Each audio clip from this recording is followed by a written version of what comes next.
तो jujutsu Kaisen के खत्म हो जाने के 6 महीने बाद जुजुत्सु काइसेन के राइटर गेकी अकुतामी ने कुछ बहुत बड़े रिवील्स किए हैं और वो भी जुजुत्सु काइसेन के सबसे ज़्यादा controversial topic Gojo versus Sukuna के बारे में। लिटरली ये रिवील्स इतने बड़े थे कि मेरे जैसा इंसान जो पिछले 2 महीने से वीडियो नहीं बना पाया अपनी मसरूफियत की वजह से, उसको भी वीडियोज़ बनानी पड़ गई है। ये रिवील्स कुछ ऐसे हैं कि जो एक्चुअल में इस कंट्रोवर्सी को खत्म भी कर सकते हैं, बट कुछ ऐसे भी हैं कि अगर तुम इससे कंट्रोवर्सी को मज़ीद बढ़ाना चाहो तो बढ़ा सकते हो। वो सब तुम्हारे ऊपर डिपेंड करता है कि तुम इन रिवील्स को किस तरह लेते हो। सो इस वीडियो में आगे बढ़ने से पहले मैं तुम्हें रस्मन कहता चलूँ कि अगर तुम इस चैनल पे पहली दफ़ा आए हो तो सब्सक्राइब कर देना, एंड अगर तुम्हें मज़ा आया इस वीडियो में तो लाइक भी कर देना, एंड साथ ही साथ कमेंट्स में नई कंट्रोवर्सी शुरू करना बिल्कुल मत भूलना। सो अगर तो तुम पहली बात ये सोच रहे हो कि जुजुत्सु काइसेन तो खत्म हो चुकी है एंड अब इसके राइटर को क्या सूझा कुछ ऐसा रिवील करने का जो कि इसकी कंट्रोवर्सी को बढ़ाए या खत्म करे, तो बेसिकली जो मांगास होते हैं इनके राइटर्स बाद में भी कुछ ना कुछ रिवील्स करते रहते हैं। कुछ मांगास खत्म हो जाने के 2 या 4 साल बाद भी कुछ बहुत बड़े-बड़े रिवील्स होते हैं, अक्सर मांगाकास करते हैं ऐसा। सो बिल्कुल इसी तरह जुजुत्सु काइसेन के राइटर केकी कुतामी से भी कुछ सवालात किए जा रहे थे,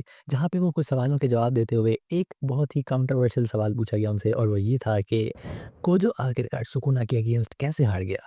तो गेकी अकुतामी ने इस सवाल के जवाब में जो जवाब दिया वो एक्चुअल में इस कंट्रोवर्सी को ख़त्म भी कर सकता है, बट जैसा कि मैंने कहा कि इससे एक नई कंट्रोवर्सी स्टार्ट की जा सकती है। सो बेसिकली सबसे पहले मैं तुम्हें गेकी अकुतामी का जवाब बताता हूँ एंड उसके बाद मैं अपना थॉट बताता हूँ एंड देन तुम अपना थॉट बताओगे कमेंट्स में। एक और बात, गेकी अकुतामी ने यहाँ पे जो जवाब दिया वो रीज़न एक्चुअल में फैन्स ने भी प्रेडिक्ट कर ही लिया था काफ़ी टाइम पहले, बट राइटर के मुँह से कन्फर्मेशन होना ज़्यादा अच्छा है। तो गेकी अकुतामी ने जवाब दिया कि माहोरागा को डिफीट करने के बाद कोजो को ऐसा फ़ील हुआ कि शायद अब सुकुना के पास कोई भी वे नहीं बचा है उसकी इन्फिनिटी को सरपास करने का, जिसकी वजह से उसने अपने गार्ड को डाउन कर दिया एंड लिटरली जो फाइनल अटैक उसके ऊपर हुआ, उसने उसको डॉज करने की कोशिश तक नहीं की। सो मैं तुम्हें यहाँ पे सिचुएशन को थोड़ा-सा क्लियर करता चलूँ। कोजो जब सुकुना से लड़ा था, तो वो जस्ट सुकुना से नहीं बल्कि 1 वर्सेस 3 की पोज़ीशन में था, जहाँ पे उसने अगिटो को हराया, माहोरागा को डिस्ट्रॉय किया एंड उसके बाद सुकुना भी अपने घुटनों पर आ चुका था। सो डेफिनिटली इस मोमेंट पर गोजो को ऐसा फ़ील हुआ कि शायद अब सुकुना के पास कुछ नहीं बचा। इवन दो कि अगर वो कोई स्लैश ला भी सकता है, तो वो कोई नॉर्मल स्लैश होगा जो कि उसे बिल्कुल भी कुछ नहीं कर सकता, क्योंकि गोजो उस वक़्त फुल्ली हील्ड हो चुका था।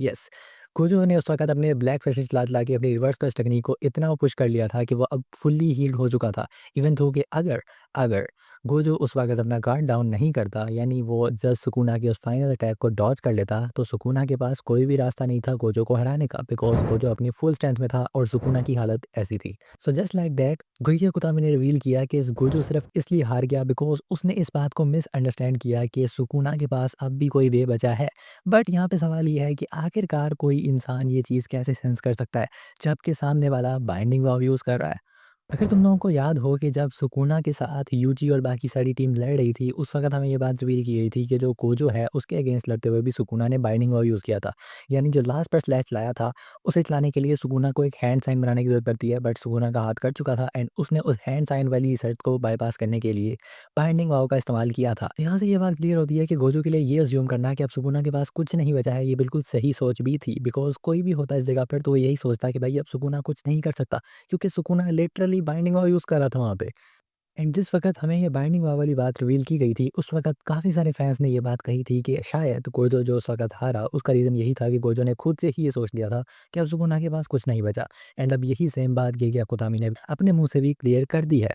अब देखो, अगर तुम ये सोच रहे हो कि भाई अब इस बात को रिवील करने से क्या ही फ़र्क पड़ेगा, तो इससे फ़र्क ये पड़ेगा कि बेसिकली जो एक कंट्रोवर्सी बहुत टाइम से चली आ रही थी, जो कि एक दोबारा शुरू होने वाली थी जब ये सीज़न 3 अनाउंस होने वाला था, definitely Gojo versus Sukuna anime में आने वाली थी। तो उस वक़्त के लिए ये बात एकदम क्लियर हो गई कि गोजो का हारना इज़ नॉट लाइक कि भाई Sukuna is more stronger than him और समथिंग लाइक दैट। सो यहाँ पे ये बात क्लियर होती है कि भाई अगर गोजो ने जस्ट उस वक़्त थोड़ी-सी केयर की होती इस बात की कि भाई ये बंदा कुछ कर सकता है अभी भी, तो डेफ़िनेटली वो जीत जाता, एंड यहाँ पे जस्ट हमें ये बात क्लियर होती है कि गोजो हारा क्योंकि वो थोड़ा-सा केयरलेस हो गया था इस मामले में, बिल्कुल उसी तरह जैसे वो टोजी के टाइम पर हो गया था और उसी तरह जैसे वो केंजाकुो के टाइम पर भी हो गया था। या I know that he is the careless man, but हम क्या ही कर सकते हैं, हमारा स्ट्रॉन्गेस्ट है। इस सब के बाद जस्ट ये बात एकदम क्लियर होती है कि भाई वो इंसान जिसकी वजह से जुजुत्सु वर्ल्ड का बैलेंस इम्बैलेंस हो गया था, वो इंसान जिसकी वजह से सारी curse spirits over the year grow कर रही थी, वो इंसान जिसने 1 वर्सेस 3 की मोस्ट स्ट्रॉन्गेस्ट शिकिगामीज़ और मोस्ट स्ट्रॉन्गेस्ट सॉर्सर के साथ, एंड वो इंसान जिसने strongest sorcerer of all time की डोमेन में घुसकर उसे मारा,